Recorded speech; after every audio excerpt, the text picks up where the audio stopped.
Hi everybody, my name is Sandra Anusiewicz Baer, and I'm the coordinator of the Zacharias Frankel College, a rabbinical seminary to train Masorti rabbis in Berlin, Germany.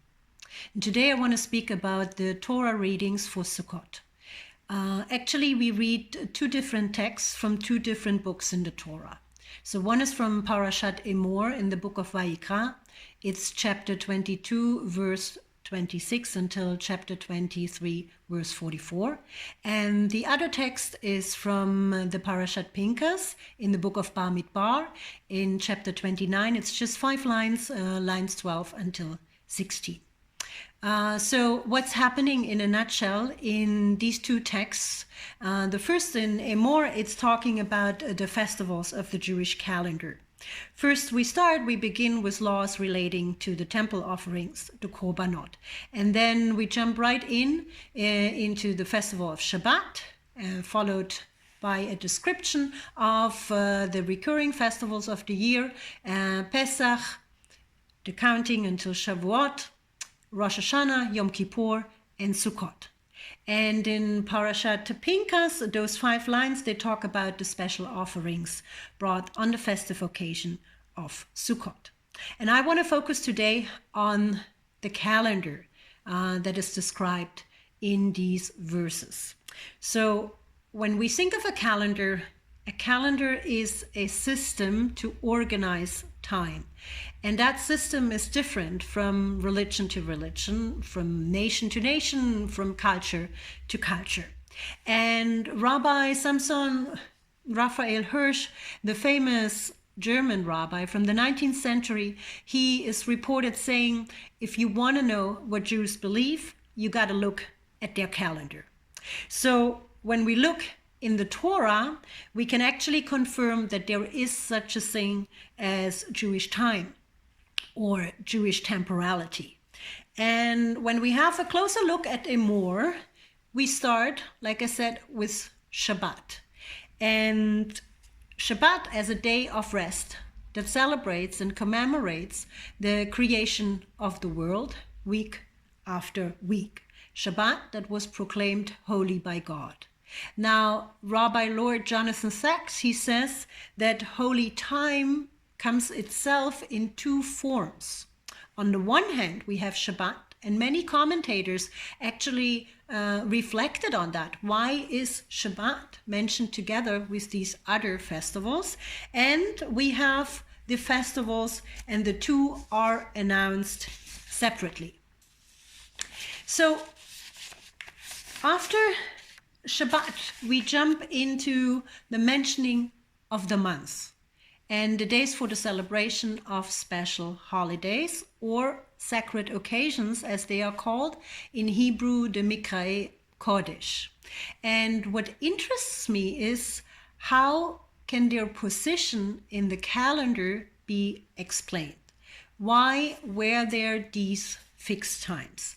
Now, the Hebrews, they actually differentiated between 2 seasons only. There was summer and winter, and the calendar followed the agrarian rhythms, and the Moadim, they referred to agricultural seasons, and they were actually named in the Torah according to their numerical name, just as much as the days were named like this. So we know of Yom Rishon and Yom Sheni, or Chodesh Rishon, and so on and so on. So the first festival mentioned here is Pesach, and it's the 14th day of the first month. And it is in the time of spring, or in the time of the first fruit, the first harvest. And then we have a culmination of this that leads us to the second harvest in the 7th month, a month that we also know of as Tishrei. And that's when we bring in the second harvest, when we have Thanksgiving to the Lord. So these were natural occasions to celebrate the change of seasons, and the calendar followed that agricultural rhythm. But time was not just experienced by that agricultural rhythm, but the festivals also refer to real events and commemorate the history of the Jewish people. So most prominently, of course, with Passover, which is the festival of our liberation from slavery, the freedom, the Exodus, and then Shavuot, the giving of the Torah, and it leads to Rosh Hashanah, which is the creation of the world, but also connecting each individual, or each individual Jew rather, in a special way to God, and that starts that road to destiny, leading to Yom Kippur, where we have a chance of reconciliation with God. And then we have Sukkot, that reminds us of that status of uncertainty, the living in the booth, the wandering through the desert. So the festivals are sanctified by the Jewish people, to whom authority was given and responsibility for fixing the calendar, says Rabbi Sachs.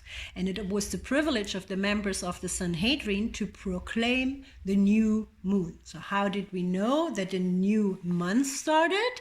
Because the Sanhedrin proclaimed the new moon when a sickle in the sky was visible, then it was known that a new month had started. And there's also a connection in the Hebrew word of month, chodesh, with the new moon, chadash. Yeah, that stands for new. So we have these two elements actually in the Jewish calendar. Yeah, so we remember certain events that were decisive for Jewish history, and without these events, there would be no Jewish people. And we have a starting point with Shabbat as reference to the creation of the world, and if you want, the beginning of it all. And we have those festivals that make the calendar cyclical in essence. So it's the rhythm of set recurrences, and that calendar actually harmonizes, on the one hand, divine time, Shabbat, and human life, those real time events, with the natural cycle, or with nature. And so when I was thinking about that calendar and that we have a starting point with Shabbat, I had that question, so what about an end point actually? Do we know about the end of time? And we know about the beginning of time with Shabbat, the beginning of the world. And so then I looked into the Haftarah that we are reading for the Shabbat of Sukkot, and it's Zacharias 14. And in Zacharias 14, it talks about a battle against Jerusalem, where in the end, God prevails and gets acknowledged king. And it's also connected, or it leads up to the Haftarah that we are reading the following week, which is Ezekiel. And there it also talks about a war, the armies of Magog led by Gog, waging a war, gathering all the nations against Israel. And in the end, also Hashem gets acknowledged king, and the Messianic era starts. And so with Zacharias, all the nations are invited to a pilgrimage to Jerusalem to celebrate the festival of Sukkot.